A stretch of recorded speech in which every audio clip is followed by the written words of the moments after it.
नमस्कार दोस्तों, आज हम UGC net JRF Hindi paper 2 के हिंदी साहित्य के महत्वपूर्ण प्रश्नों को हल करेंगे, जो पिछली परीक्षा में पूछे गए महत्वपूर्ण प्रश्न हैं। पिछली वीडियो में हमने हिंदी साहित्य के महत्वपूर्ण प्रश्नों को हल किया था। उसी श्रृंखला को हम आगे बढ़ा रहे हैं। अगर आपने वो वीडियो नहीं देखी है तो हिंदी मंजूषा एकेडमी चैनल पर जाकर देख सकते हो। आज के प्रश्नों में कितने प्रश्न आप सही कर पाते हैं कमेंट करें। तो चलिए शुरू करते हैं। पहला प्रश्न है इसमें, भाषा योग वशिष्ठ किसकी रचना है?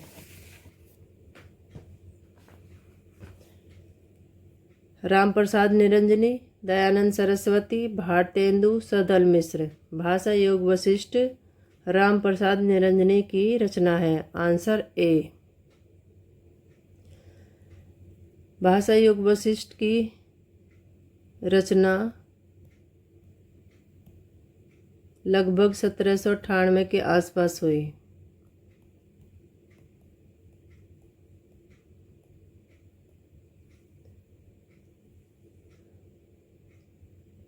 अगला प्रश्न है, सूर सागर की विषय वस्तु किससे संबंधित है? भागवत पुराण, विष्णु पुराण, गरुड़ पुराण, ब्रह्म वैवर्त पुराण। सूर सागर की विषय वस्तु भागवत पुराण से संबंधित है। आंसर ए। और इसकी रचना की सूरदास ने। सूर सागर की रचना की सूरदास ने। इसमें कृष्ण की बाल लीला, रास लीला और भक्ति भाव का वर्णन है। इसकी रचना लगभग 16वीं शताब्दी के आसपास हुई।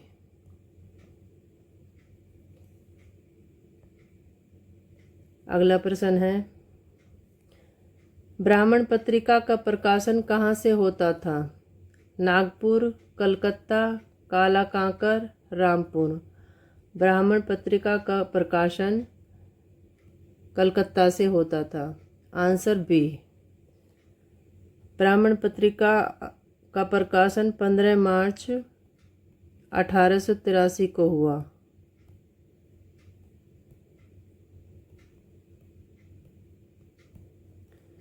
और इसके संपादक थे प्रताप नारायण मिश्र।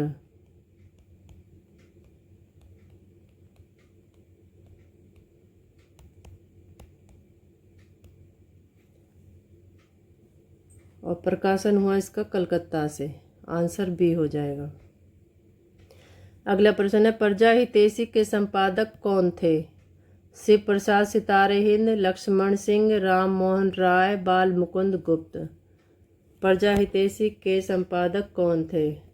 आंसर बी, राजा लक्ष्मण सिंह प्रजा हितैषी के संपादक थे। प्रजा हितैषी का प्रकाशन हुआ 1885 ईस्वी में। और कहाँ पर हुआ? स्थान है इसका आगरा में हुआ। और इसके संपादक है राजा लक्ष्मण सिंह। Answer B. अगला प्रश्न है, समालोचक पत्र के संपादक कौन थे? चंद्रधर शर्मा गुलेरी, लीलाधर जगूड़ी, हरियोध, नाथुराम शंकर। समालोचक पत्र के संपादक चंद्रधर शर्मा गुलेरी। Answer A. इसका प्रकाशन हुआ 1902 ईस्वी में। और इसके संपादक है चंद्रधर शर्मा गुलेरी। इसका भी संपादक आगरा में हुआ था।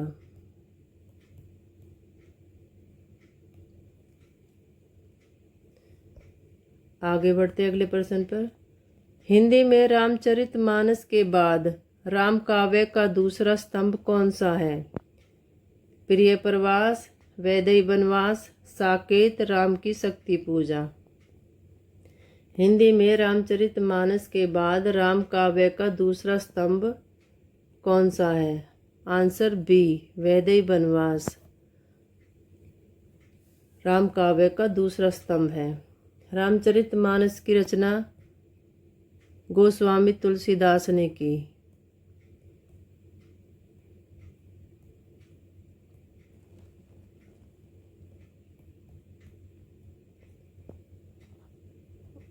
और इसमें 7 कांड हैं। रामचरितमानस में 7 कांड हैं और इसकी रचना काल है लगभग 1574 से लेकर 1575 ईस्वी। रामचरितमानस की भाषा है अवधी।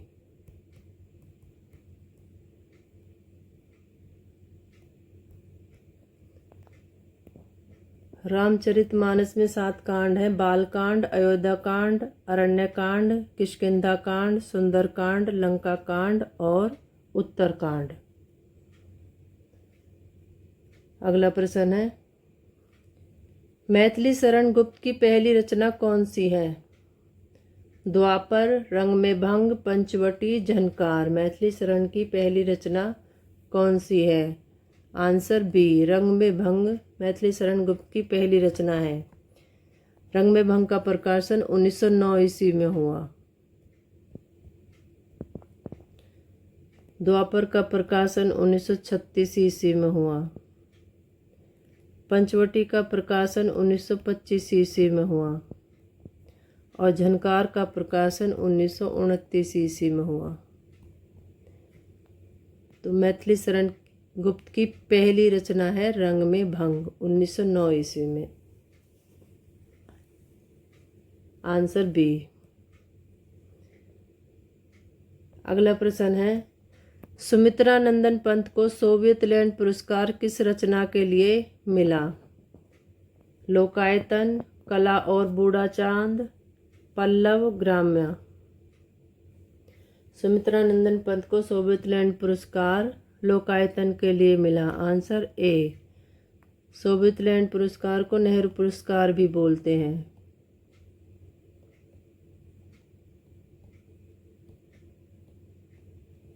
कला और बूढ़ा चांद के लिए साहित्य अकादमी पुरस्कार मिला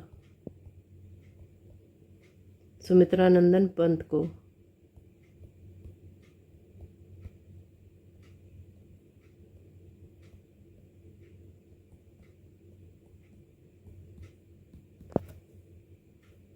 चिदम्बरा के लिए ज्ञानपीठ पुरस्कार मिला।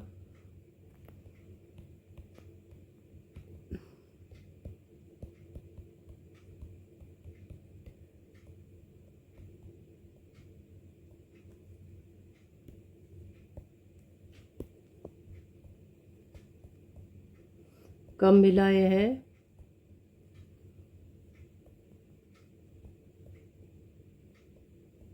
यह मिला 1968 ईस्वी में सुमित्रा नंदन पंत को। अगला प्रश्न है,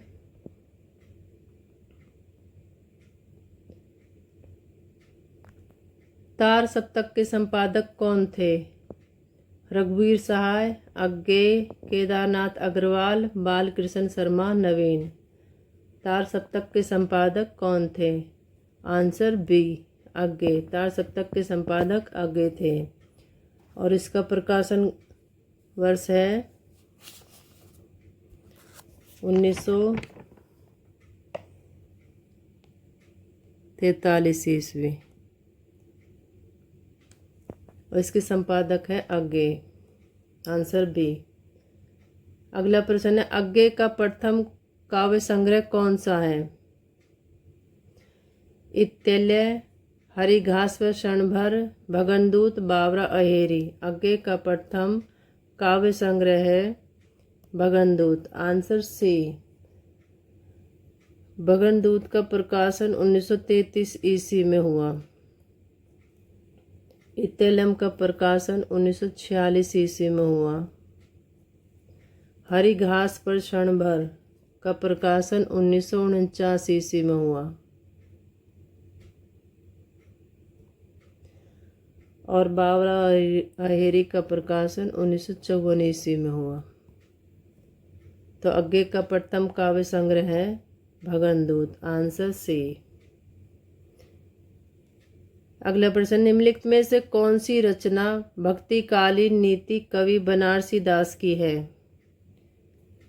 नवरस पदावली, समय सार नाटक, बनारसी विलास, अर्धकथानक, भाषा सुक्ति, मुक्तावली। कौन सी रचना भक्तिकालीन नीति कवि बनारसी दास की है? नवरस पदावली, समय सार नाटक, बनारसी विलास, अर्धकथानक, भाषा सुक्ति, मुक्तावली। Answer D.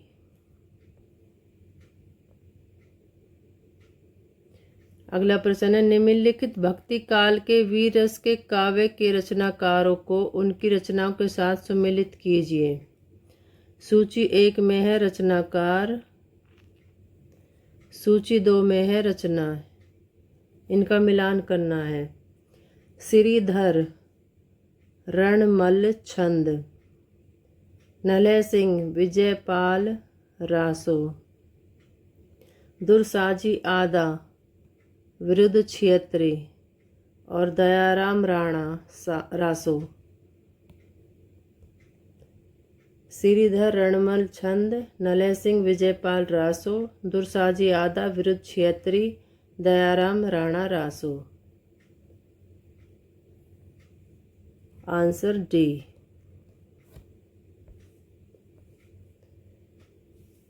अगला प्रश्न है, निम्नलिखित काव्य पंक्तियों को उनकी भाषा के साथ मिलान करना है। निगम अगम साहब सुगम राम साहित्री चाह, ये कौन सी भाषा में है? इसकी भाषा है अवधी। सोई कुलीन बड़ो सुंदर सोई जा पर कृपा करे, इसकी भाषा है ब्रज। अकबर समद अथा सुरापण भरियो सजल, इसकी भाषा है डिंगल। तम जय पहिए पिखे वीणु पिए अखाखिरी, इसकी भाषा है पिंगल। Answer B.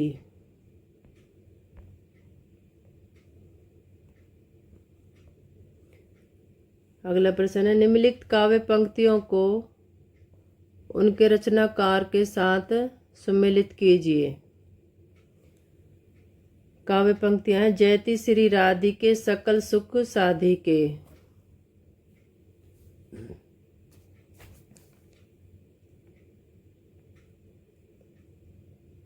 रचनाकार हैं इसके गदाधर भट्ट।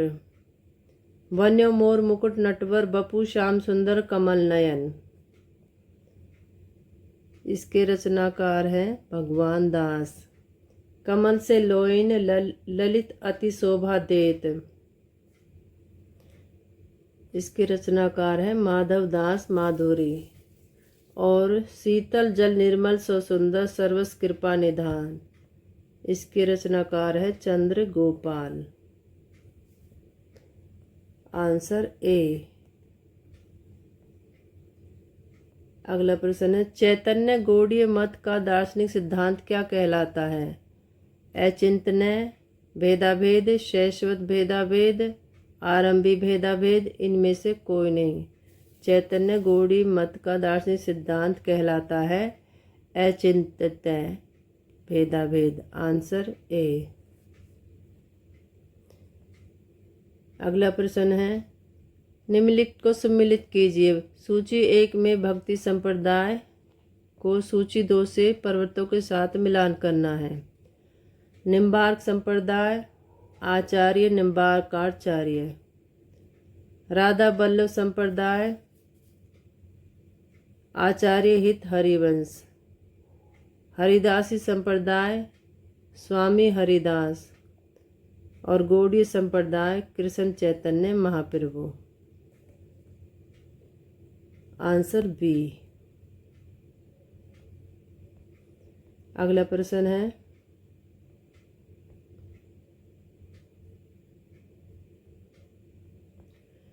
सूची 1 को सूची 2 के साथ मिलान करना है।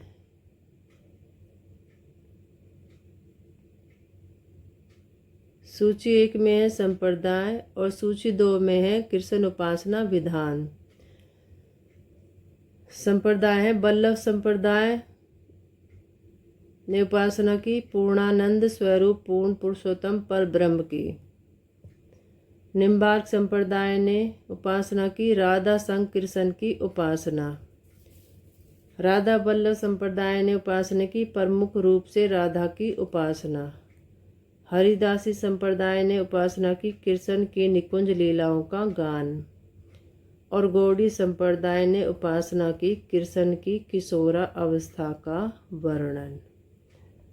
आंसर हो जाएगा इसका सी। निम्नलिखित पंक्तियां किस कवि द्वारा उद्धृत की गई हैं? धूरी भरे अति शोभित श्यामजू, वैसी बनी सिर सुंदर चोटी, खेलत खात फिरे अंगना पग, पैंजनी बाजती पिरी कछोटी। रहीम, रसखान, मीराबाई, केशव।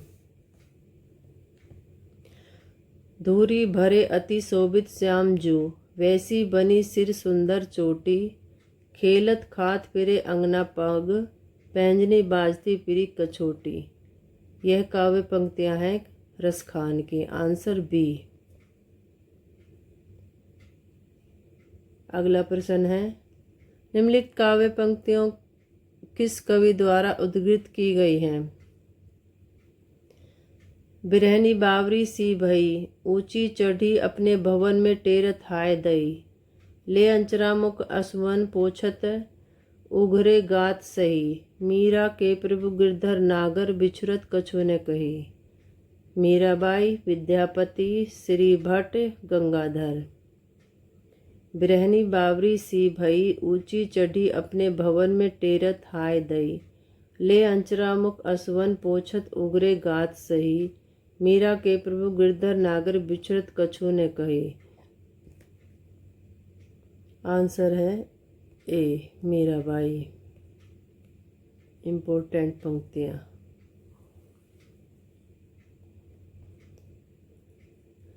निम्नलिखित पंक्तियां किस कवि द्वारा उद्धृत की गई हैं?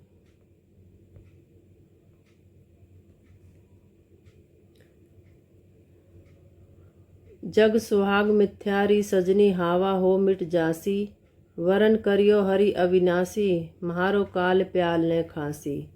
सूरदास, मीराबाई, भगवान दास, स्वामी हरिदास। जग सुहाग मिथ्या री सजनी, हावा हो मिट जासी, वरन करिया हरि अविनाशी, म्हारो काल प्याल ने खासी। ये पंक्तियां हैं मीराबाई की। Answer B. अगला प्रश्न है, वृंदावन सत के रचनाकार कवि का क्या नाम है? भगवत मुदित, माधवदास माधुरी, गदाधर भट्ट, रसखान। वृंदावन सत के रचनाकार कवि का नाम क्या है? Answer A, Bhagwat Mudit. वृंदावन वन सत की रचना लगभग 18वीं शताब्दी के आसपास हुई। इसकी रचना।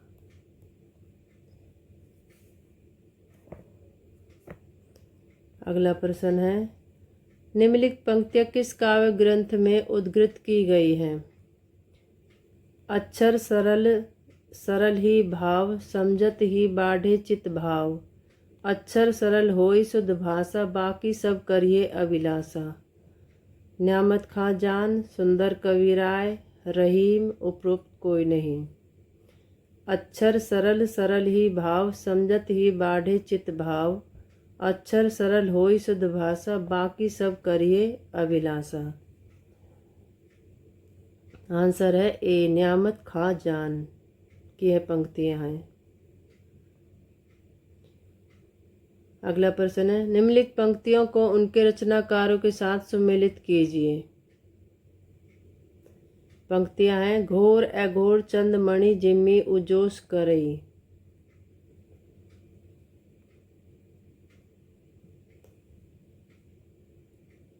तो ये पंक्तियां हैं सरहपाद की। तम जी पहिए पिखे वीणु, पिए उखा खरिए। यह पंक्ति है शाली भद्र सूरी की। हेरी ये तैला बाड़ी खमसे समतोला।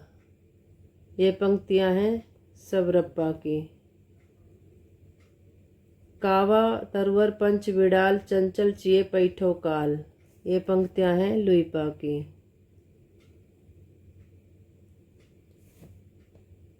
Answer D. अगला प्रश्न है, निम्नलिखित काव्य पंक्तियों को उनके रचनाकारों के साथ सम्मिलित कीजिए। ये पंक्तियां हैं और ये रचनाकार। जय मन पवन ने संचर है, रवि शशि नहा पवेश। ये काव्य पंक्तियां हैं सरहपाद की। गंगा जय मझोरा बहर नाई। ये पंक्तियां हैं टॉमिपा की। आगम बेव पुराणे पंडित मान बहनती। ये पंक्तियां हैं कणहप्पा की। और हाउ निवासी खमन भतारे मोहरे भिगोआ कहण न जाई। ये पंक्तियां हैं कुनकुलिया की। आंसर इसका सी हो जाएगा।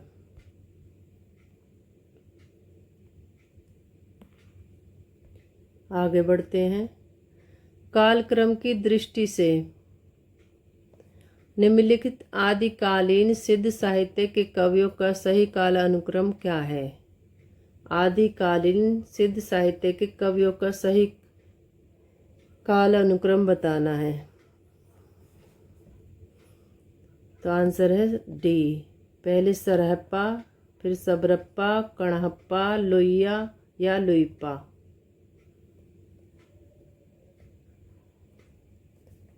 सरहप्पा हुए 8वीं शताब्दी में, सबरप्पा हुए 8वीं और 9वीं शताब्दी के आसपास।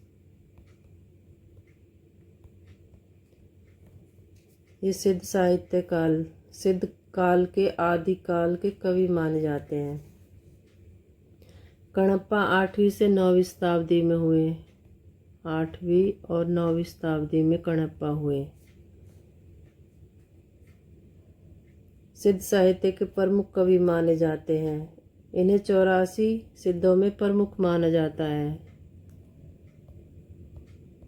84 सिद्धों में प्रमुख थे कणप्पा। और लुईपा लगभग 8वीं-9वीं शताब्दी में माना जाता है इनका।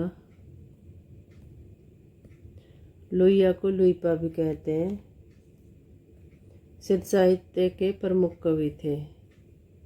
तो कालक्रम की दृष्टि से आदिकालीन सिद्ध साहित्य कवियों का सही क्रम है सरहप्पा, सबरप्पा, कणहप्पा, लुईपा। अगला प्रश्न है, अपभ्रंश साहित्य के समर्थ कवियों में किसका नाम सर्वप्रमुख है तथा उनकी किस रचना ने हिंदी काव्य के लिए एक स्थायी प्रेरणा का काम किया? अब्दुल रहमान संदेशवाहक, धनपाल भविष्यत कहा, जिनदत्त सूरी संदेश रासक, पुष्पदंत ण कुमार चरियो। अपभ्रंश साहित्य के समर्थ कवियों में अब्दुल रहमान का नाम सर्वप्रमुख है और उनकी रचना संदेशवाहक हिंदी काव्य के लिए एक स्थायी प्रेरणा का काम किया है। Answer A. अगला प्रश्न है, कालक्रम की दृष्टि से अपभ्रंश साहित्य से संबंधित कवियों का सही काल अनुक्रम क्या है? आंसर है ए, स्वयंभू, पुष्पदंत, धनपाल।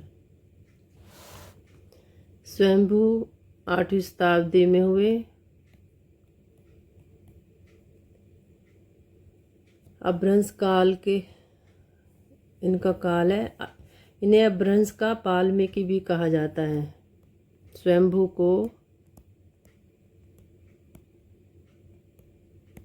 अपभ्रंश का वाल्मीकि कहा जाता है। पुष्पदंत 10वीं शताब्दी में हुए।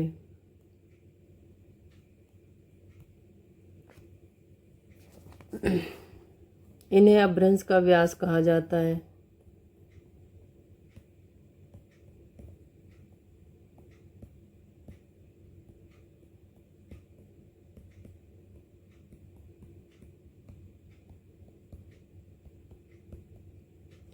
और धनपाल 10वीं-11वीं शताब्दी में हुए। 10वीं और 11वीं शताब्दी में हुए। ये जैन से संबंधित थे।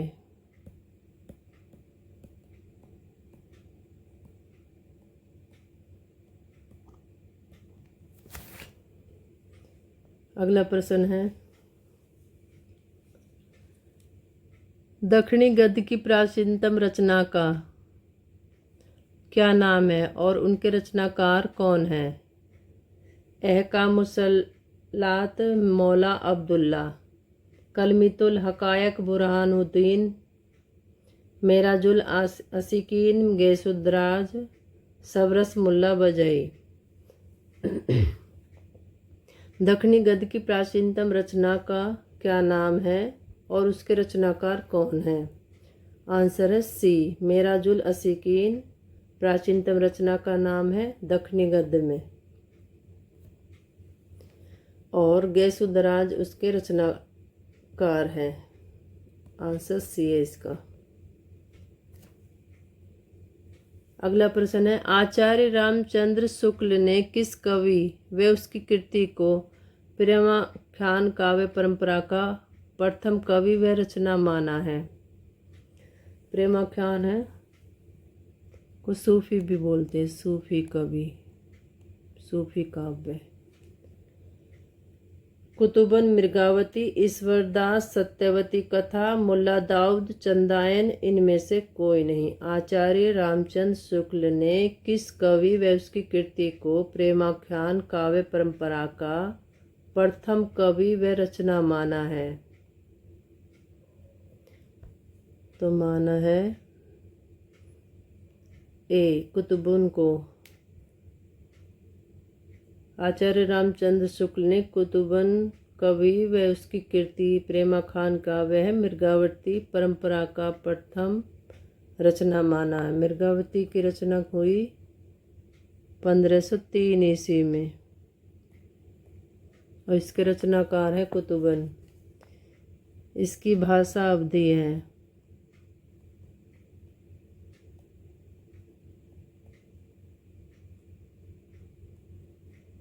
रचना 1503 में हुई और ये सूफी प्रेम काव्य है। सत्यवती कथा ईश्वर दास ने की। इसका रचना काल है 1501 ईस्वी। इसकी भाषा भी अवधी है। यह भी सूफी काव्य है। मुल्ला दाऊद ने चंदायन की रचना की और इसका रचना काल है 1379 ईस्वी।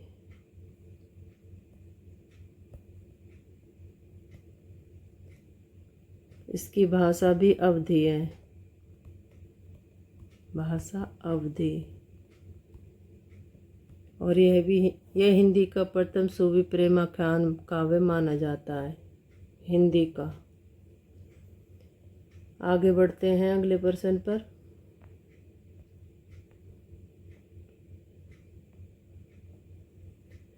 कालक्रम की दृष्टि से निम्नलिखित प्रेमाख्यान काव्यों का सही अनुक्रम क्या है? कालक्रम की दृष्टि से प्रेमाख्यान काव्यों का सही क्रम क्या है? आंसर है सी, हंसावती, चंदायन, सत्यवती कथा, मृगावती। हंसावती की रचना की असाहित ने और इसका रचना काल है 14वीं शताब्दी। चंदायन की रचना की मुल्ला दाऊद ने और इसका रचना काल है 1379 ईस्वी। सत्यवती कथा की रचना की ईश्वर दास ने और इसका रचना काल है 1501 ईस्वी। और मृगावती की रचना की कुतुबन ने और इसका रचना काल है 1503 ईस्वी। आंसर हो जाएगा सी। कालक्रम की दृष्टि से हंसावती, चंदायन, सत्यवती कथा और मृगावती ये सूफी काव्य भी कहते हैं इनको। निम्नलिखित काव्य पंक्तियों को उनके कवियों के साथ सुमेलित कीजिए। काव्य पंक्तियां ये हैं और कवि ये हैं। प्रेम कथा सही भांति बीमार हूँ, ये पंक्ति किस कवि ने कही? तो ये कही थी मंझन ने। कथा जगत जेती कवि आई, ये पंक्तियां हैं आलम की। जाकी बुद्धि होय अधिकाई, आन कथा एक कहे बनाई, यह पंक्तियां हैं जायसी की। कहो बात सुनो सब लोग, कथा कथा सिंगार वियोग, यह पंक्तियां हैं उस्मान की। Answer A. अगला प्रश्न है, निम्नलिखित काव्य पंक्तियों को किस कवि के द्वारा उद्धृत किया गया है? ओ मन जानी कवित अस्कीना, मकु यह रहे जगद महम भीना, जायसी मंझन आलम उस्मान। ओ मन जानी कवित अस्कीना, मकु यह रहे जगत महम भीना, यह पंक्ति है जायसी की। Answer A. अगला प्रश्न है, श्री कृष्ण की लीला का संस्कृत काव्यों में पहला उल्लेख किस रचनाकार की किस कृति में मिलता है? अश्वघोष बुद्धचरित्र, हाल गाथा सप्तशती, भट्ट नारायण वेणी संहार, बोपदेव हरिलीला। श्री कृष्ण की लीलाओं का संस्कृत काव्यों में सबसे पहला उल्लेख अश्वघोष की रचनाकार के बुद्ध चरित्र कृति में मिलता है। आंसर ए। अश्वघोष बुद्ध चरित्र में मिलता है श्री कृष्ण की लीलाओं का वर्णन। निम्नलिखित काव्य पंक्तियां किस कवि द्वारा उद्धृत की गई हैं? मैं सुकुमारी नाथ बन जोगू, तुम्हें उक्ति तप मो कहम भोगू। मैं सुकुमारी नाथ बन जोगू, तुम्हें उगित तप मोह कहम भोगू, यह पंक्तियां किस कवि द्वारा लिखी गई? आंसर है इसका गोस्वामी तुलसीदास। Answer A. अगला प्रश्न, निम्नलिखित काव्य पंक्तियां किस कवि के द्वारा उद्धृत की गई हैं? दशरथ सुत तिहुम लोक बखाना, राम नाम को भरम न आना। तुलसीदास, नरहरि बारहट, रामानंद, कबीरदास। दशरथ सुत तिहु लोक बखाना, राम नाम को भरम न आना, ये पंक्तियां हैं कबीरदास की। Answer D. अगला प्रश्न है, राम काव्य परंपरा के अंतर्गत राम रक्षा स्रोत किसकी प्रसिद्ध कृति है? तुलसीदास, रामानंद, केशवदास, ठाकुर श्री। राम काव्य परंपरा के अंतर्गत राम रक्षा स्रोत रामानंद की प्रसिद्ध कृति है। Answer B. अगला प्रश्न है, निम्नलिखित काव्य पंक्तियां किस कवि द्वारा उद्धृत की गई है?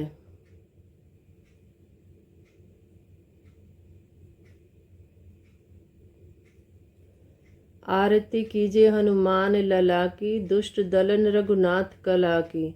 जाके बल भरते मही कापे, रोग सोग जाकी सिवा न जापे।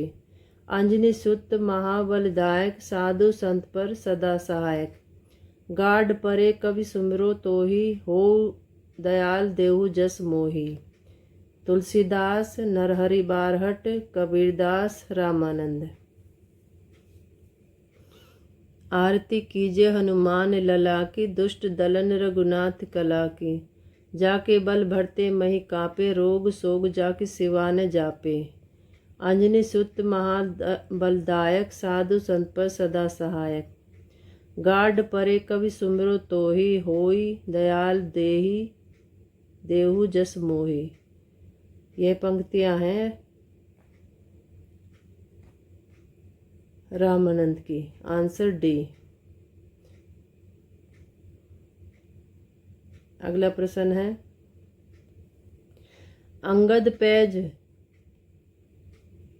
किस कवि की काव्य कृति है जिसमें रावण की सभा में अंगद के पैर जमाकर डट जाने का वीररसपूर्ण वर्णन मिलता है?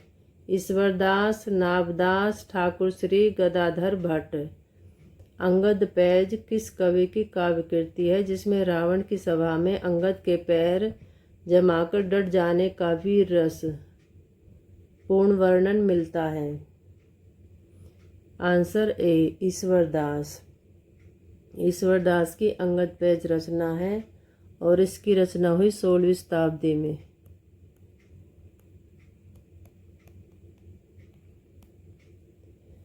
भाषा इसकी अवधी है, अवधी भाषा है अंगद पैज की, और इसकी रचना की ईश्वरदास ने। Answer A. अगला प्रश्न है, कालक्रम की दृष्टि से निम्नलिखित प्रेमाख्यान काव्य परंपरा की काव्य कृतियों का सही अनुक्रम क्या है? Answer B, Madhavanal, Kamkandala, Chitravali, Rasratan, Gyandeep. कालक्रम की दृष्टि से प्रेमाख्यान काव्य परंपरा की काव्य कृतियों का सही अनुक्रम है माधवानल, कामकंदला, चित्रावली, रसरतन, ज्ञानदीप। Answer B. माधव नल कामकंदला की रचना 15वीं शताब्दी में हुई। चित्रावली की रचना 1613 ईस्वी में हुई।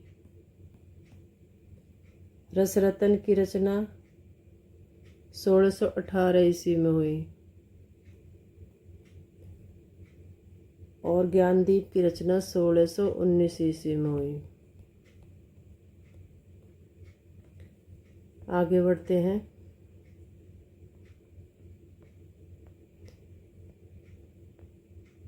कालक्रम की दृष्टि से भक्तिकालीन दक्षिणी गद्य काव्य की रचनाओं का सही अनुक्रम क्या है? कालक्रम की दृष्टि से भक्तिकालीन दक्षिणी गद्य काव्य रचनाओं का सही अनुक्रम क्या है? आंसर ए, कलमीतुल हकायक, एका मुसलात, सबरस, तफसीर बहावी। कलमीतुल हकायत की रचना हुई 15वीं शताब्दी में।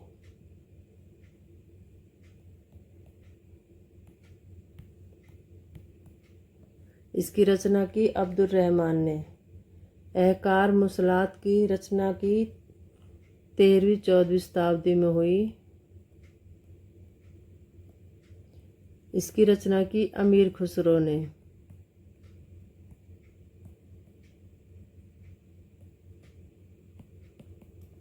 भाषा इसकी फारसी है।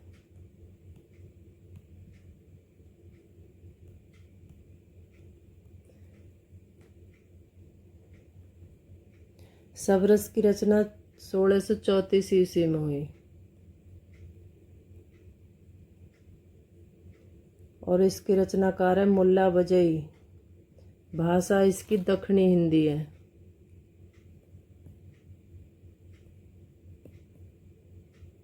दक्षिणी हिंदी भाषा में लिखा है। तफसीर बहावी। तफसीर बहावी की रचना 12वीं-13वीं शताब्दी में हुई।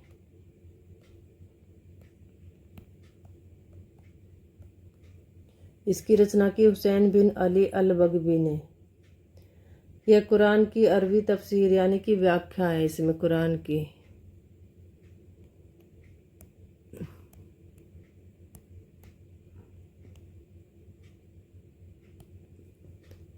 अगला प्रश्न है, काशी की नागरी प्रचारणी सभा ने किस रचनाकार की किस कृति को खड़ी बोली की प्राचीनतम रचना घोषित किया है? चतुर्दास भुवन दीपिका, जटमल गोरा बादल की कथा, सिद्ध कुमारिया, कुमुटिपा, योगाभ्यास, मुद्रा टिप्पणी, गंग कवि चंद, छंद वर्णन की महिमा। काशी की नागरी प्रचारणी सभा ने सिद्ध कुमारिया, आंसर सी। कुमुटिपा की रचनाकार की योगाभ्यास, मुद्रा टिप्पणी को खड़ी बोली की प्राचीनतम रचना घोषित किया है।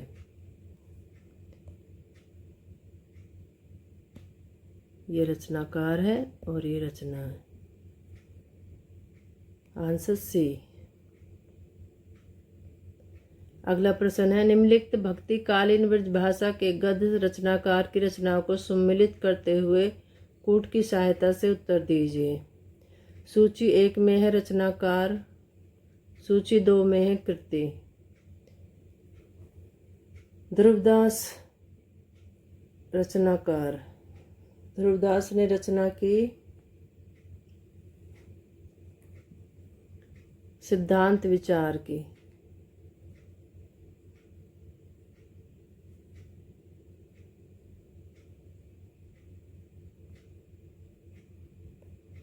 नाभादास ने रचना की अष्टयाम की। वैकुंठ मणि शुक्ला ने रचना की वैशाख महात्म की। और गोस्वामी श्री विठल दास ने रचना की वचनामृत की। आंसर इसका डी हो जाएगा। अगला प्रश्न है, भक्ति श्रृंगार के अनुपम ग्रंथ वैली कृष्ण रुक्मणीरी किस रचनाकार की कृति है? चतुर्भुज दास, आस्करण, पृथ्वीराज, मनोहर। भक्ति श्रृंगार के अनुपम ग्रंथ वैली कृष्ण रुक्मणीरी किस रचनाकार की कृति है? तो यह कृति है पृथ्वीराज की, आंसर सी। अगला प्रश्न है, निम्नलिखित काव्य पंक्ति किसके द्वारा उद्धृत की गई है? माया छाया एक है, घटे बड़े छिन माही, इनकी संगत जय लगे तिन्हि कही सुख नाई। माया छाया एक है, घटे बड़े छिन माही, इनकी संगत जय लगे तिन्हि कहीं सुख नाई। आंसर इसका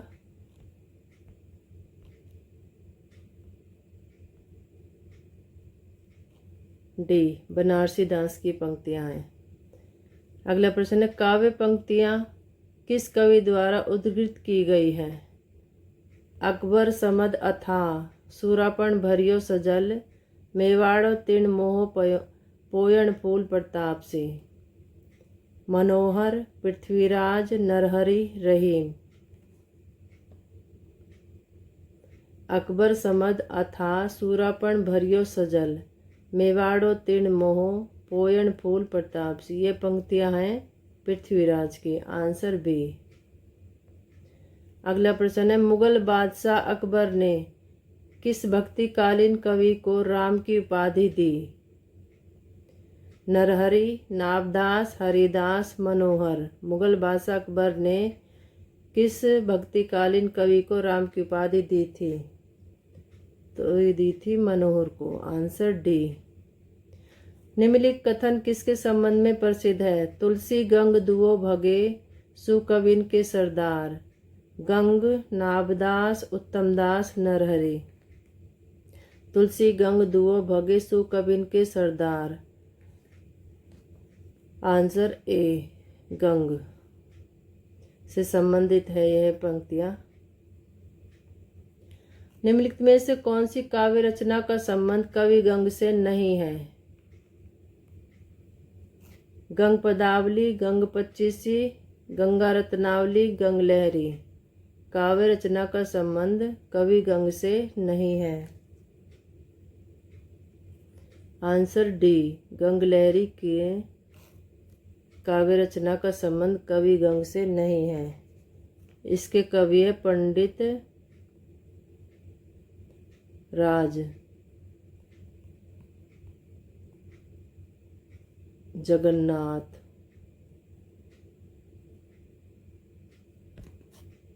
भाषा इसकी संस्कृत है।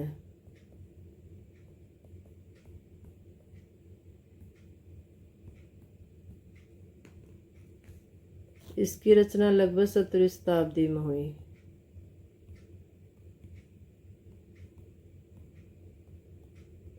गंगलहरी पंडित राज जगन्नाथ की रचना है। भाषा इसकी संस्कृत है। 17वीं शताब्दी में इसकी रचना हुई। कवि गंग थे अकबर के शासनकाल में।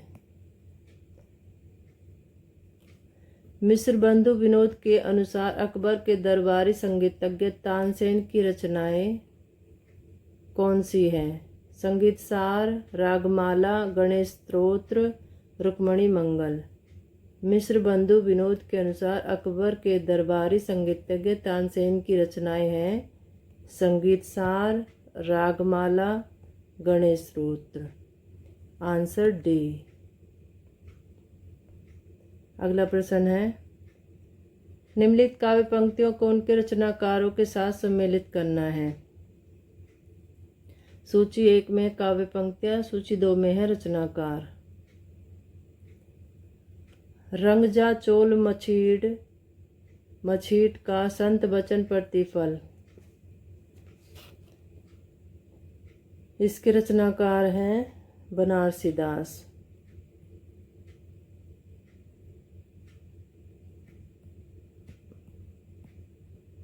नित नित सीजई बिलाखी खरी आंसू बहत न थाके नैब। इसके रचनाकार है छहील।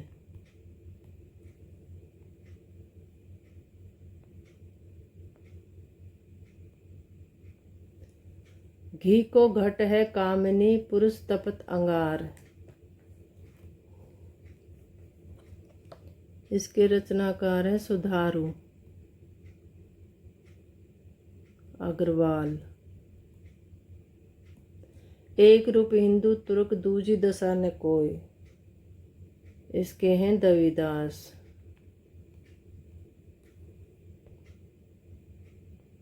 आंसर इसका ए हो जाएगा। 4 3 2 1। अगला प्रश्न है, नरसिंह चरित्र काव्य के रचयिता हैं सूदन, भूषण, खुमान, मान, बाकी कवि। नरसिंह चरित्र काव्य के रचयिता हैं खुमान। Answer C. अगला प्रश्न है, कवि पद्माकर भट्ट रचित हिम्मत बहादुर विरुदावली कैसा काव्य है? नीतिपरक, भक्तिपरक, श्रृंगारिक, वीर रस परक प्रशस्ति काव्य।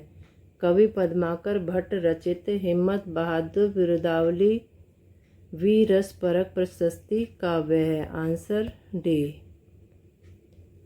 अगला प्रश्न है, शिवा बावनी और छत्रसाल दशक मुक्त काव्यों के कवि भूषण कैसे कवि थे? श्रृंगारिक कवि, रीति मुक्तक कवि, राष्ट्रीय भावों से ओतप्रोत कवि, नीतिपरक काव्य प्रणेता।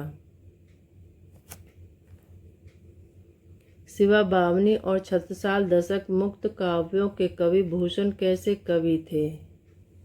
आंसर सी, राष्ट्रीय भावों से ओतप्रोत कवि थे। अगला प्रश्न है, रीतिकालीन काव्य हम्मीर रासों के रचयिता थे सारंगधर, नरपति नालय, जोधराज, खुमान। रीतिकालीन काव्य हम्मीर रासों के रचयिता थे जोधराज। हम्मीर रासों की रचना 18वीं शताब्दी में हुई।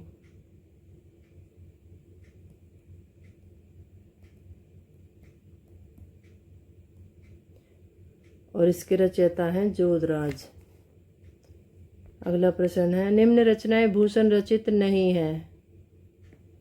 भूषण रचित नहीं है। भूषण उल्लास, दूषण उल्लास, भूषण हजारा, शिवराज भूषण, श्रुति भूषण, भूप भूषण, अलंकार प्रकाश, छंदो हृदय प्रकाश।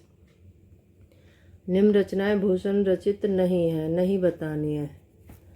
तो आंसर सी, श्रुति भूषण और भूभूषण, यह रचनाएं भूषण की नहीं है। तो ये रचनाएं किसकी हैं? नरहरि दास। नरहरि दास की यह रचनाएं भूषण की नहीं है।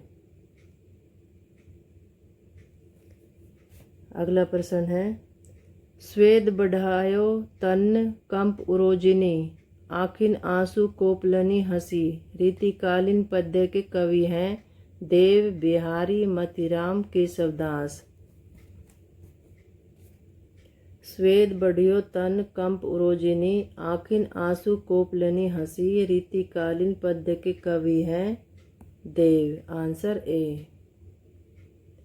अगला प्रश्न है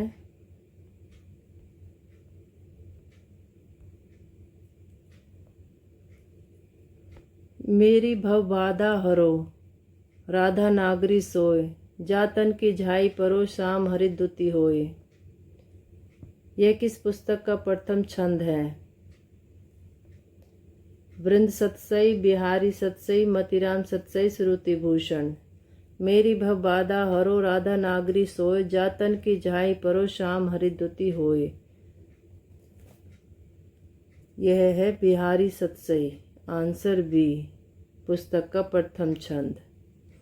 वेरी इम्पोर्टेंट है, तो सारे इम्पोर्टेंट, लेकिन ये बार बार एग्जाम में देखे जाते हैं।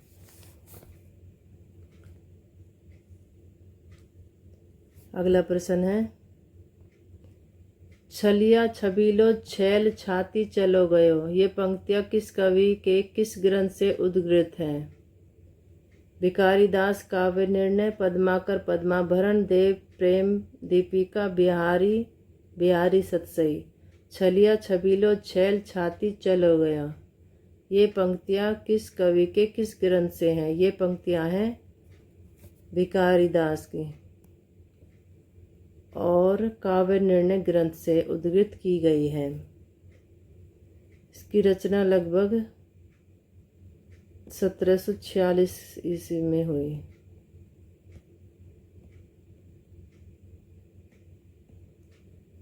काव्य निर्णय की रचना 1746 ईस्वी में हुई और ये पंक्तियां हैं भिखारी दास की काव्य निर्णय ग्रंथ से उद्धृत की गई। छलिया छबीलो छैल छाती चलो गया। Answer A.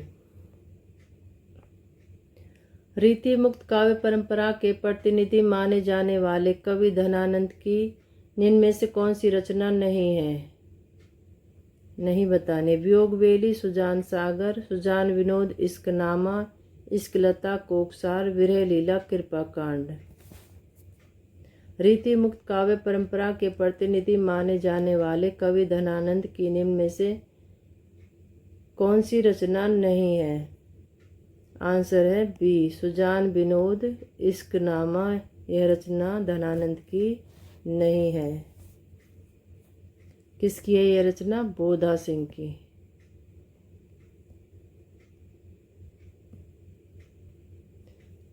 अगला प्रश्न है श्रृंगार लतिका सौरभ किस कवि की रचना है? लाल, बृंद, द्विजदेव, बोधा। श्रृंगार लतिका सौरभ द्विजदेव की रचना है। Answer C.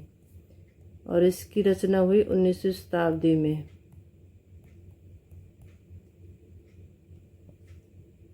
अगला प्रश्न है रामचंद्र शुक्ल ने प्रस्तुत काव्य धारा को हिंदी में स्वच्छंदतावाद का पूर्वाभास माना।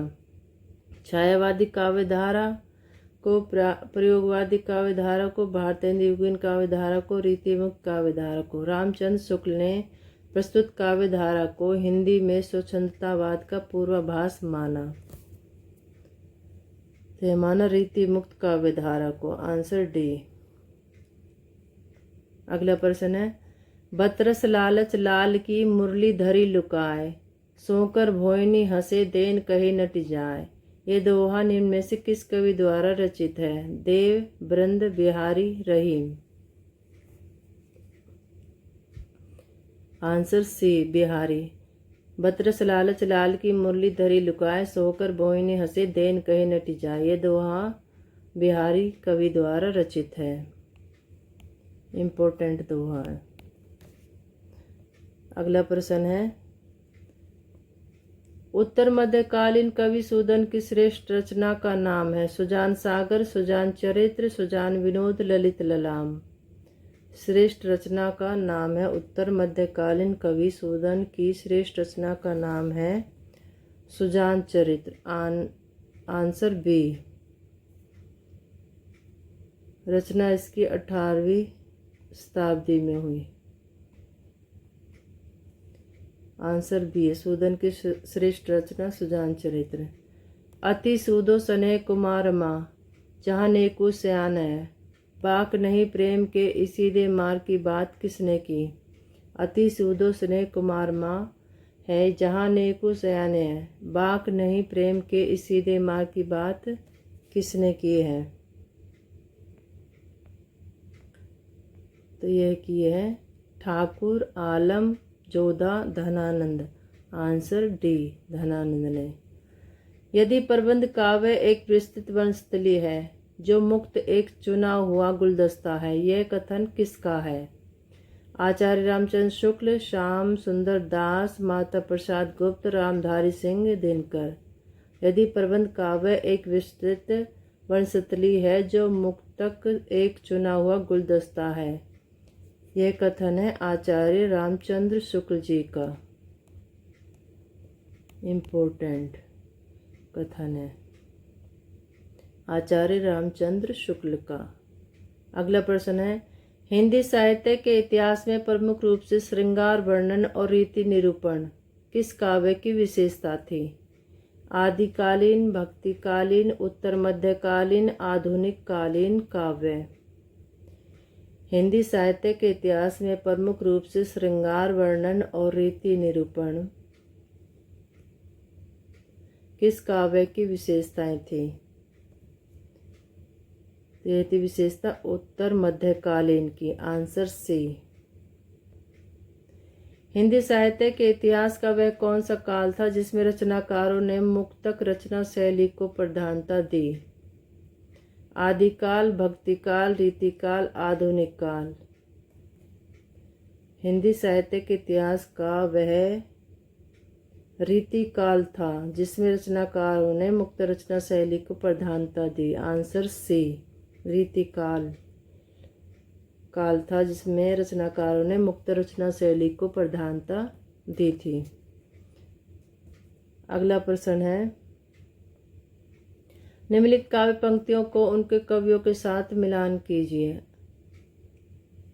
आज नदी बिल्कुल उदास थी, सोई थी अपने पानी। ये है केदारनाथ की पंक्तियां। धुन खाए सह तीरों पर की बार खड़ी विधाता बाचे। ये पंक्तियां हैं नागार्जुन की। दुख सबको मांझता है। ये पंक्तियां हैं अज्ञे जी की। कर पाता यदि मुक्त हृदय को मस्तक के शासन को। ये पंक्तियां हैं रामधारी सिंह दिनकर की। Answer A. निम्न पंक्तियां किस कवि की रचना है। बह चुकी बह की हवाएं चैत की, कट गई फूलें हमारे खेत की। पंक्तियां किस कवि की रचना। बह चुकी बह की हवाएं चैत की, कट गई फूलें हमारे खेत की।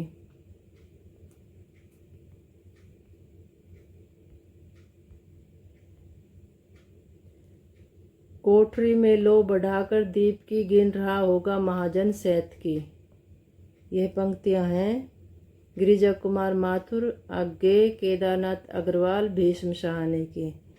ये पंक्तियां हैं अज्ञे की। Answer B. निम्नलिखित पंक्तियां किस कवि की रचना है। मुझे भ्रम होता है कि प्रत्येक पत्थर में चमकता हीरा है, हर एक छाती में आत्मा अधीरा है, प्रत्येक सुस्मित में विमल सदा नीरा है। मुक्तिबोध, भवानी प्रसाद मिश्र, शमशेर बहादुर सिंह, धर्मवीर भारती। मुझे भ्रम होता है कि प्रत्येक पत्थर में चमकता हीरा है, हर एक छाती में आत्मा अधीरा है, प्रत्येक सुस्मित में विमल सदा नीरा है। यह पंक्तियां हैं मुक्तिबोध की। Answer A. मैं उनका आदर्श जो व्यथा न खोल सकेंगे, पूछेगा जग किंतु पिता का नाम न बोल सकेंगे। जिनका निखिल विश्व में कोई कहीं न अपना होगा, श्रम से नहीं विमुख होंगे जो दुख से नहीं डरेंगे। उपरोक्त लिखित पंक्तियाँ किस कवि की हैं? सुमित्रा नंदन पंत, रामधारी सिंह दिनकर, जयशंकर प्रसाद, महादेवी वर्मा। Answer B, Ramdhari Singh Dinkar. मैं उनका आदर जो व्यथा न खोल सकेंगे, पूछेगा जब किंतु पिता का नाम न बोल सकेंगे। जिनका निखिल विश्व में कोई कहीं न अपना होगा, श्रम से नहीं विमुख होंगे, जो दुख से नहीं डरेंगे। उपरोक्त लिखित पंक्तियाँ रामधारी सिंह दिनकर की हैं। Answer B. निम्न में से कौन सी रचना नरेश मेहता की है? एक पुरुष, संशय की एक रात, उत्तर जय महामानव। आंसर है 20। नरेश मेहता की रचना है संशय की एक रात। इसकी रचना हुई 1962 ईस्वी में। अगला प्रश्न है, निम्नलिखित रचनाओं को उनको लेखकों के साथ सम्मिलित कीजिए। ऋतंबरा,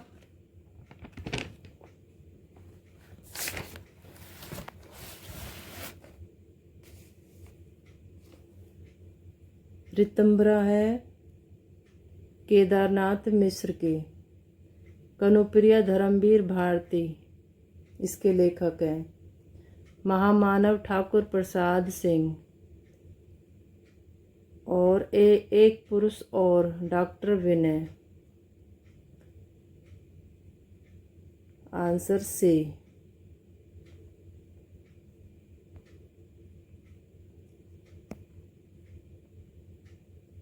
अगला प्रश्न है, कौन सा विकल्प गलत है? महावृक्ष के नीचे नदी की बाग पर छाया आगे। पुरानी जूतियों का कोरस, खिचड़ी विप्लव देखा हमने, नागार्जुन। गुल मेहंदी, पंख और पतवार, त्रिलोचन शास्त्री। जंगल का दर्द, खूंटियों पर टंगे लोग, सर्वेश दयाल सक्सेना। गलत बताना इसमें। 624 का है सी, गुल मेहंदी, पंख और पतवार, त्रिलोचन शास्त्री। यह गलत है।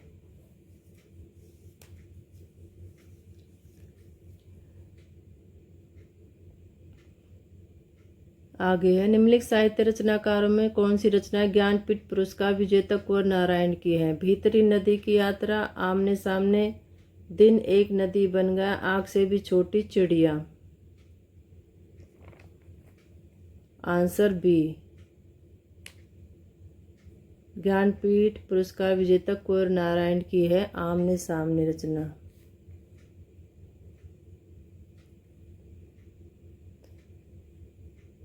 अगला प्रश्न है,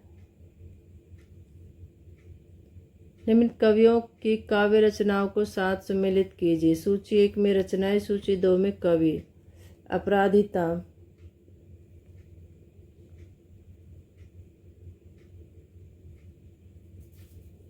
रामेश्वर शुक्ल अंचल। महाप्रस्थान नरेश मेहता। कालजयी भवानी प्रसाद मिश्र। और बनवास दोगे शैलेश जेदी। Answer A. अगला प्रश्न है, सुमित्रा नंदन पंत की प्रसिद्ध रहस्यवादी कविता है निशा निमंत्रण, निमंत्रण, मौन निमंत्रण, निषेध। सुमित्रा नंदन पंत की प्रसिद्ध रहस्यवादी कविता है मौन निमंत्रण। इसकी रचना हुई 1926 ईस्वी में। निशा निमंत्रण की रचना हुई 1938 ईस्वी में। इसका ज्ञात नहीं है। और निषेध की रचना हुई 1945 ईस्वी में। सुमित्रा नंदन पंत और हरिवंश राय बच्चन दो सहयोगी कवियों द्वारा रचित काव्य संग्रह का नाम है?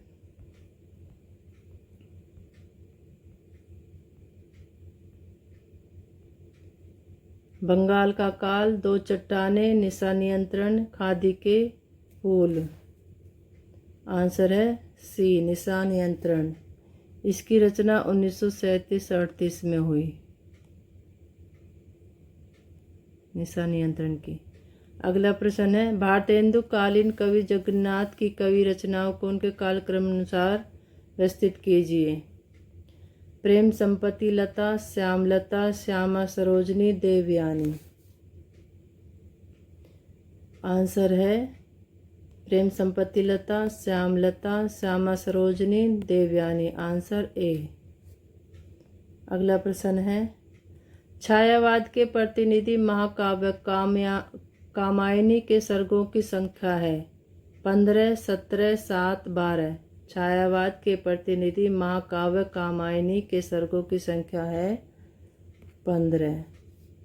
इसकी रचना की जयशंकर प्रसाद ने।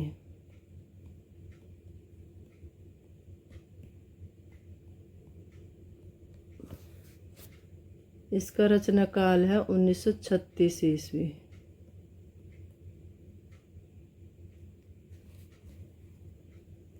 ये जयशंकर का प्रसिद्ध महाकाव्य है। कामायनी प्रसिद्ध महाकाव्य है।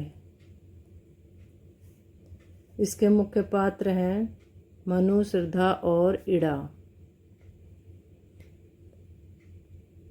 भारत भूषण अग्रवाल रचित काव्य नाटक है अग्निबीज, अग्निलेख, आत्मजयी, अभिशाप। भारत भूषण अग्रवाल रचित काव्य नाटक है अग्निलेख। Answer B. इसकी रचना हुई 1960 ईस्वी में।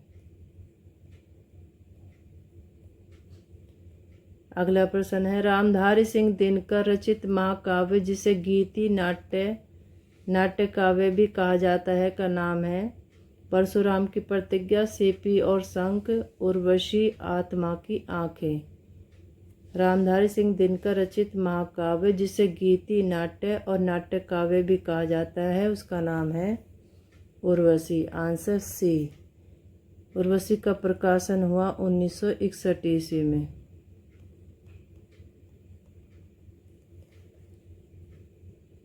अगला प्रश्न है, मिट्टी के फूल और प्लासवन आदि काव्य संग्रह के रचयिता है सियाराम शरण गुप्त, महावीर प्रसाद द्विवेदी, नरेंद्र शर्मा, सुमित्रा नंदन पंत। मिट्टी के फूल और प्लासवन आदि काव्य संग्रह के रचयिता है नरेंद्र शर्मा। Answer C. मिट्टी के फूल की रचना हुई 1954 ईस्वी में और प्लासवन की रचना हुई 1957 ईस्वी में। आंसर सी है इसका, नरेंद्र शर्मा। भगवती चरण वर्मा ने काव्य कृतियों के नाम हैं मधुकर्ण, मानव, एक दिन, उपयुक्त सभी। भगवती वर्मा की काव्य कृतियों के नाम हैं मधुकर्ण, मानव, एक दिन, उपयुक्त सभी। Answer D. मधुकर्ण की रचना 1932 ईस्वी में हुई। मानव की रचना 1940 ईस्वी में हुई। एक दिन की रचना 1946 ईस्वी में हुई। आंसर इसका डी सभी। हरिवंश राय बच्चन की रचनाएं हैं मधुशाला, मधुबाला, मधुकलश, दो चट्टाने, एकांत, संगीत, मिलन यामिनी, उपयुक्त सभी। हरिवंश राय बच्चन की रचनाएं हैं उपयुक्त सभी। Answer D. मधुशाला का प्रकाशन है 1935 में हुआ। मधुबाला का प्रकाशन 1936 में हुआ। मधुकलश का प्रकाशन 1937 में हुआ। दो चट्टानों का प्रकाशन 1965 में हुआ। ये सारी हरिवंश राय बच्चन की रचनाएं हैं और इसके लिए उन्हें साहित्य अकादमी पुरस्कार भी मिला।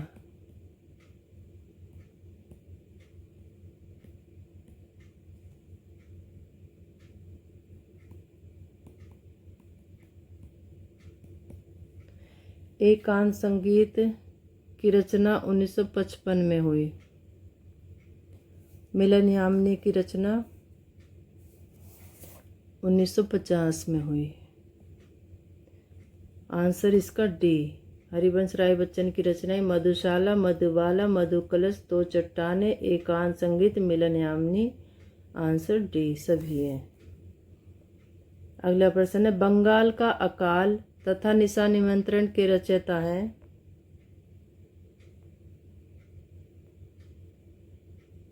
हरिवंश राय बच्चन, सुमित्रा नंदन पंत, रामधारी सिंह दिनकर, श्याम नारायण पांडे। बंगाल का विभाजन।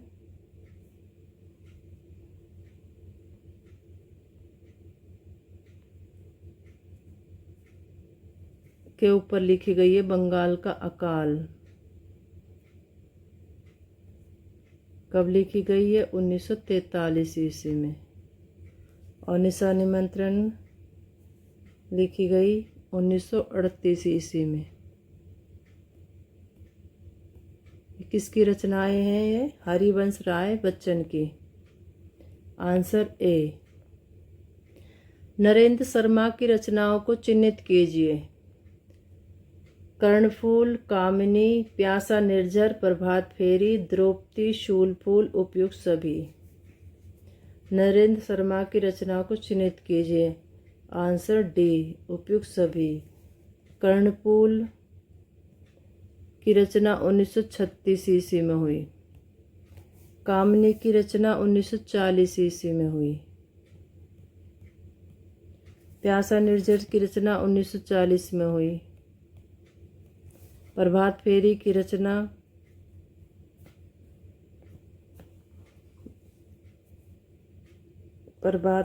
रचना कब हुई?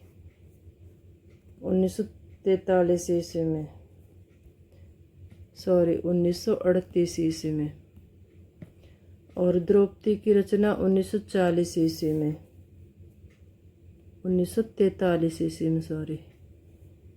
और शूलफूल की रचना हुई 1937 ईस्वी में। नरेंद्र शर्मा की रचनाएं हैं कर्णफूल, कामिनी, प्यासा निर्झर, प्रभात फेरी, द्रौपदी, शूलफूल, उपयुक्त सभी। Answer D. इतिहास के आंसू तथा ओ दुविधाग्रस्त साकुल बोल के रचनाकार है रामधारी सिंह दिनकर, हरिवंश राय बच्चन, सुमित्रा नंदन पंत, सूर्यकांत त्रिपाठी, निराला। इतिहास के आंसू तथा ओ दुविधाग्रस्त साकुल बोल के रचनाकार हैं रामधारी सिंह दिनकर। Answer A. छायावादोत्तर रचना प्रेम संगीत के कवि है राम कुमार वर्मा, भगवती चरण वर्मा, राम नरेश त्रिपाठी, सोहनलाल द्विवेदी। छायावादोत्तर रचना प्रेम संगीत के कवि हैं भगवती चरण वर्मा। Answer B. अगला प्रश्न है रामधारी सिंह दिनकर की रचनाओं के नाम है प्रण, अंग, रसवंती, नील, कुसुम, धूप और धुआं, उपयुक्त सभी। Answer D. रामधारी सिंह दिनकर की रचनाओं के नाम प्रण, अंग, रसवंती, नील, कुसुम, धूप और धुआं, उपयुक्त सभी। सारी रामधारी सिंह दिनकर की रचनाएं हैं। अगला प्रश्न है भगवती चरण वर्मा के काव्य संग्रह का नाम है ऐपलक, कुमकुम, मधुकर्ण, कुवासी। भगवती चरण वर्मा के काव्य संग्रह का नाम है मधुकर्ण। Answer C. मधुकर्ण की रचना हुई 1932 ईस्वी में और इसकी रचना की भगवती चरण वर्मा ने। छायावादोत्तर काल के उस कवि का नाम बताए जो हलावाद का प्रवर्तक कहलाया। अज्ञे, दिनकर, बच्चन, प्रसाद। छायावादोत्तर काल के उस कवि का नाम बताएं जो हलावाद का प्रवर्तक कहलाया। आंसर सी, बच्चन हलावाद के प्रवर्तक कहलाए। अगला प्रश्न है उज्ज्वलीन मणि ग्रंथ के लेखक कौन है? रूप गोस्वामी, अभिनव गुप्त, राजशेखर, मम्मट। उज्ज्वलीन मणि ग्रंथ के लेखक रूप गोस्वामी है। आंसर ए। और इसकी रचना लगभग 1550 ईस्वी के आसपास हुई।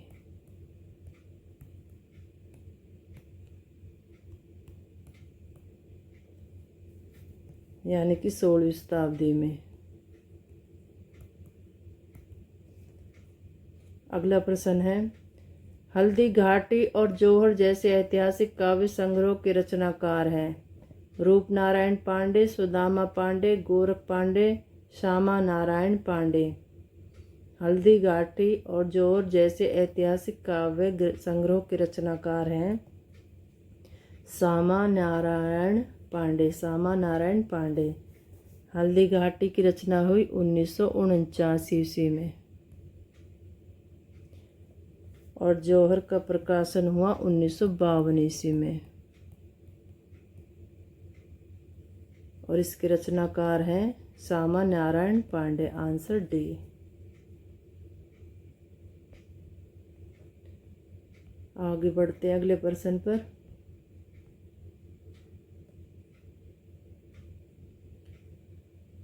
अप्रस्तुत मन के कवि हैं भारत भूषण अग्रवाल, केदारनाथ मिश्र, केदारनाथ सिंह, मुक्तिबोध। अप्रस्तुत मन के कवि हैं भारत भूषण अग्रवाल। Answer A. अगला प्रश्न है केदारनाथ मिश्र की प्रसिद्ध प्रबंध काव्य रचना है चिरस्पर्श, सेतुबंध, ऋतंभरा, प्रभात की ज्वाला। केदारनाथ मिश्र की प्रसिद्ध प्रबंध काव्य रचना है चिरस्पर्श, सेतुबंध, ऋतंभरा, प्रभात की ज्वाला। आंसर है इसका ऋतंभरा, सी। केदारनाथ मिश्र की प्रसिद्ध प्रबंध काव्य रचना और इसका प्रकाशन हुआ 1980 ईस्वी में। चिरस्पर्श का प्रकाशन हुआ 1987 ईस्वी में। सेतुबंध का प्रकाशन हुआ 1991 ईस्वी में। और प्रभात की ज्वाला का प्रकाशन हुआ 1978 ईस्वी में। सारी ये केदारनाथ की रचनाएं हैं, लेकिन प्रसिद्ध प्रबंध काव्य रचना बताइए ऋतंभरा। Answer C. अगला प्रश्न है तार सप्तक का प्रकाशन हुआ सन 1936, सन 1943, सन 1957, सन 1962। तार सप्तक का प्रकाशन हुआ सन 1943 में और इसके संपादक थे अगेय। आंसर बी हो जाएगा इसका। सन 1943 में तार सप्तक का प्रकाशन हुआ। अगला प्रश्न है केवल गद्य साहित्य के लिए ही खड़ी बोली का प्रयोग किस युग के रचनाकारों ने किया? द्विवेदी युगीन, शुक्ल युगीन, भारतेंदु युगीन, शुक्लोत्तर समय के रचनाकारों ने। केवल गद्य साहित्य के लिए ही खड़ी बोली का प्रयोग किस युग के रचनाकारों ने किया? तो किया भारतेंदु युगीन। Answer C. खड़ी बोली का प्रयोग भारतेंदु युगीन के रचनाकारों ने किया। आगे बढ़ते अगले प्रश्न पर साहित्य रचनाओं के लिए खड़ी बोली ने ब्रज भाषा का स्थान कब लिया? रीतिकाल, आधुनिक काल, स्वतंत्रोत्तर काल, आदिम युग। साहित्य रचनाओं के लिए खड़ी बोली ने ब्रज भाषा का स्थान रीतिकाल में लिया। रीतिकाल ने लिया। Answer A. अगला प्रश्न है निम्नलिखित में से कौन आधुनिक युगीन कृति का ऐसा महाकाव्य है जिसकी रचना ब्रजभाषा में की गई? कामायनी, साकेत, रामचंद्रिका, उद्धव शतक। कौन आधुनिक युगीन कृति का ऐसा महाकाव्य जिसकी रचना ब्रजभाषा में की गई? उद्धव शतक। आंसर डी की रचना। उद्धव शतक आधुनिक युगीन कृति का ऐसा महाकाव्य है जिसकी रचना ब्रजभाषा में की गई। आंसर डी हो जाएगा इसका। ब्रजभाषा में रचित आधुनिक युगीन प्रसिद्ध महाकाव्य उद्धव शतक के रचनाकार है सूरदास, भारतेंदु हरिश्चंद्र, जगन्नाथ दास रत्नाकर, पद्माकर। ब्रजभाषा में रचित आधुनिक युगीन प्रसिद्ध महाकाव्य उद्धव शतक के रचनाकार हैं जगन्नाथ दास रत्नाकर। Answer C. अगला प्रश्न है भारतेंदु युग में प्रजाहितैषिणी पत्र प्रकाशित किया गया था। राजा लक्ष्मण सिंह, शिव प्रसाद सिंह, राजा राम मोहन राय, अंबिका दत्त व्यास। भारतेंदु युग में प्रजाहितैषिणी पत्र प्रकाशित किया था राजा लक्ष्मण सिंह ने। कब किया था यह? 1855 ईस्वी में। और कहाँ किया था? आगरा में। और इसके संपादक थे राजा लक्ष्मण सिंह। अगला प्रश्न है, खड़ी बोली गद्य के विकास में राजा द्वय के नाम विख्यात थे।